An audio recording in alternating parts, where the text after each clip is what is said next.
Hey YouTube, I was putting my AK away after doing that review and I saw this girl in there and I figured it's about time that she gets a review as well. This is my New England Pardner Protector 18.5-inch barrel, 12 gauge, 3-inch chamber, pump action shotgun. As you can see, it's not particularly in the stock configuration, but I wouldn't say it's heavily modified considering I don't have a red dot up there and cheek riser and all kinds of crap, wires coming off of here to there for a little flashlight and the laser blinker and stuff. I probably will get a flashlight eventually, but I'm not going to put, a $300-400 light and rig on there on a gun that cost me around 180. So I will find something probably on the cheaper end, but still offering enough quality to be useful. Let's talk about mods.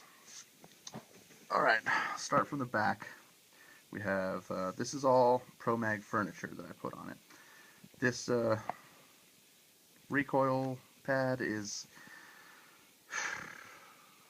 it's not even as good as the one that came with the gun. I mean, I'm sure you can find a better one, no problem for, you could probably find it under $10. You can get the old one and fab it on there some way or another. But this one is like one layer and it's pretty damn cheap.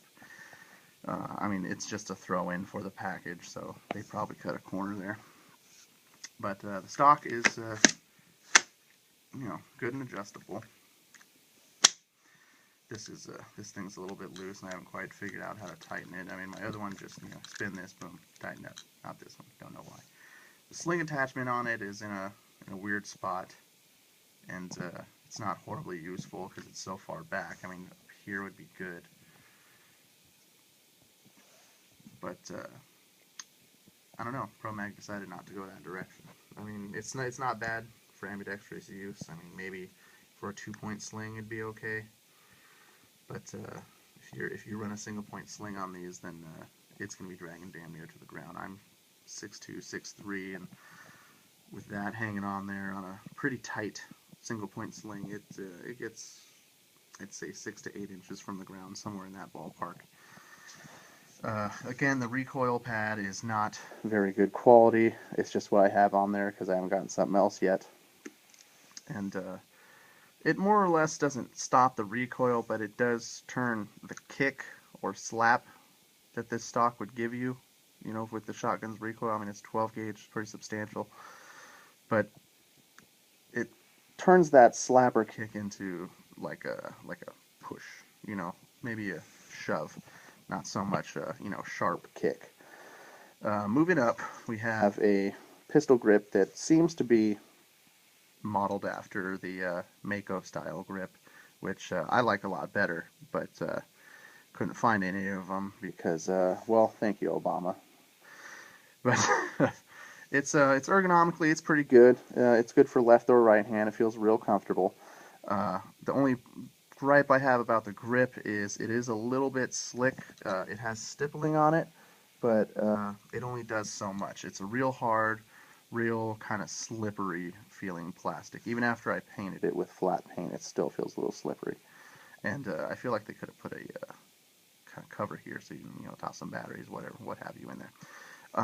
It does connect to the Pardner. It's an 870 part, and it connects to the Pardner pump pretty seamlessly. Like it's a very good fit, which I hear the Mako actually you'll have a little like a separation here, and you can either get like machine it down or Dremel it down or whatever, or you can get the sling adapter, which is the route I would have gone, and put it there to fill that gap. Let's see. Moving up here, because I haven't done anything to, the action or the ejection mechanics of the gun. But furniture-wise, this is the fore-end that came with the buttstock. It's ProMag. It's 3 rails. It's pretty sturdy. It's not the best, but I like it better than the Archangel version, which is flat and it just has the 3 Picatinny slots on each side. Because this gives you more versatility of where you're putting your foregrip. This foregrip also came with the package.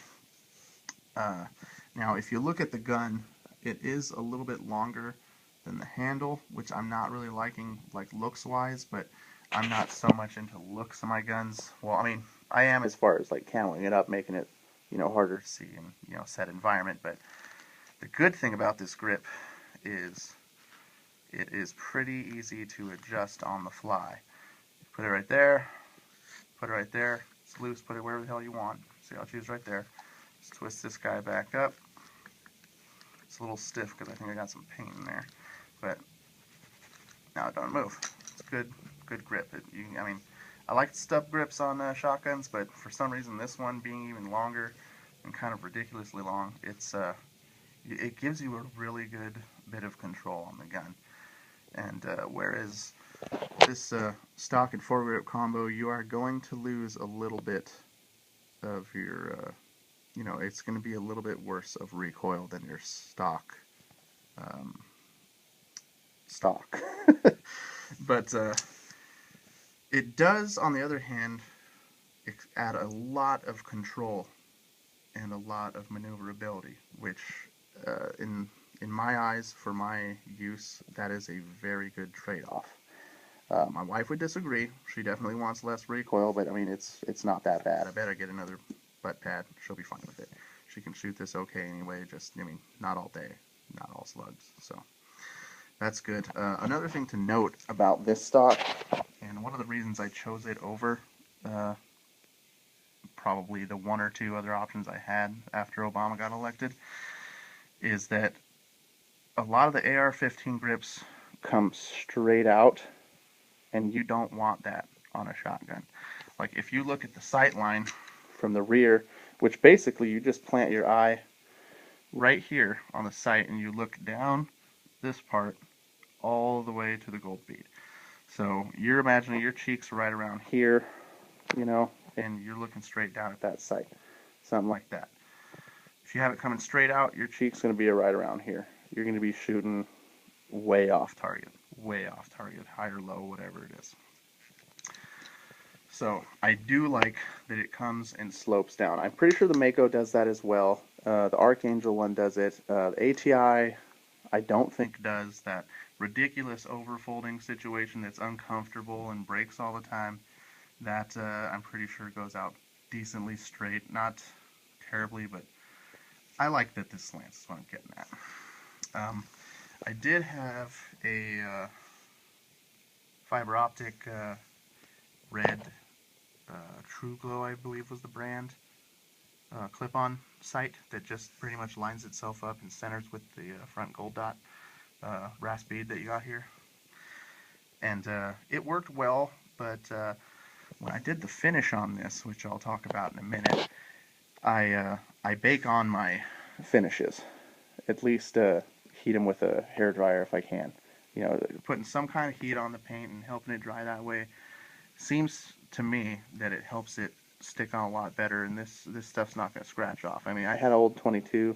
The first time I tried to paint a gun, I was probably, I want to say 18, 19 is the first time I was like, you know what, I'm tired of looking at this. I'm going to put some paint on it. And I could literally take my thumb and just scratch it off. And I didn't really do much different besides giving it more ample dry time and, baking it on, adding some heat. Heat really helps the paint stick on there better. And, well, I guess let's jump into the paint. The paint is a black, gray, white camo combination. I pretty much just, came up with it on my own. I think I have seen other people use this type of snake scale type of pattern. I don't know where or what, but basically same idea as my AK. I just sort of thought it up, figured what colors are going to look good in like a urban indoor environment at nighttime when I inside my house at night in case I get broken into. This is going to be the camo that I figured would be most optimum. So I started off with just gray primer, like a light gray primer. Well, okay, a medium gray primer. And I didn't buy another gray paint. A lot of people will say, you don't use primer as, actually one of your colors that goes under the paint. But when in the world of camouflage, you want flat, non-gloss paint, and primer is pretty much as non-gloss as you can possibly get. So I did that, degreased it, primed it up real nice, and then I started adding these tiger stripe type of blacks. And I did it in sort of a random, not all of them are this way. See, I got one coming right there, like that, like this. And that's really just to break up the pattern of the gun. So if you just catch it out of the glance in the corner of your eye, maybe in the periffs, it doesn't necessarily jump out as a gun. I mean, that's really the goal behind camouflage. It's not going to magically make your gun invisible. It's just using light colors that will blend into the environment and break up the color of the gun, because people will spot certain shapes, and camo patterns like this will break that up.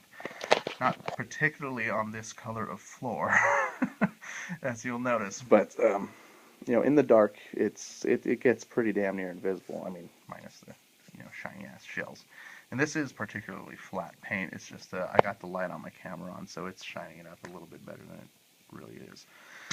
After I did the black stripes, I took white and I put a cloth, the same cloth I used for my AK. Watch that video if you want to know more about that piece of cloth, and or netting, really, I guess. And I just kind of went on the edges of the black and hit it with the white, and just to sort of blend it out a little bit. Well, actually, that's just more black, but I did that pretty much throughout the gun. And then after that, I put just some kind of, I took the can away some, and I just kind of, grazed some white in there in a couple of spots, just to kind of get a light, get a more of a fade, so the pattern kind of faded out, like you see here. Like, that's what I did it with the black, but, I mean, same idea, white, black, whatever. Actually, I probably could have showed you that spot, that looks better. But after I did that, let that dry ample time, hit some heat on it. I took the black again, and you can see best on the handle. On the sides of where the larger black pieces was and where the white is, I tried to match up the cloth and kind of give it this almost a texture design, where it goes from black to gray black to, black and white, and it just fades real well. And there's some spots I didn't do that because I wanted differences in pattern to make it hide better. But after that, I just used some flat clear coat. On my AK, I accidentally used semi-gloss, which kind of messed up the idea of even using flat paints. But did that, reassembled it, worked together good, and works fine. I will make a note. I've seen a couple of guys do this. Even though it starts out black and it's not going to affect it too much, paint right here, take it back, paint right there. A lot of people forget to get that, or the other side. However it's sitting, they'll just paint it like that, take it off, dry it, clear coat it, and then go, oh shit, forgot to do it. No, got it on the carpet. It's not really sliding because this picking rail. But Pardner's a good gun. Most things are interchangeable with the Remington 870. The two off the top of my head that I can think of that won't are the barrels. And the barrel actually will fit the receiver. It's just where it connects here on the Remington 870. That's about right here, I'd say. It's about 2.5 inches back. So you can get that, machined or whatever, but it's not really worth it. You can get new barrels right off the Pardner pump site. And these, it is a pre-drilled, pre-tapped receiver, and these are just set screws, so it's not open. But as far as I can tell, these don't fit anything. I can't find a rail to save my life. This gun will shoot just about anything. As you can see, I got, I think that's 7.5 birdshot, 00 buckshot, and 3-inch Magnum rifled slug. So it will shoot just about everything, and it's a good shooting gun. I've never had any problems with it, never misfed, nothing. I guess that's about it. If you have any more questions, comments, go ahead and leave them, and I'll probably reply to you. If you want to see another video with any of my other guns, let me know. I have a good amount. So that's it. Have a good one.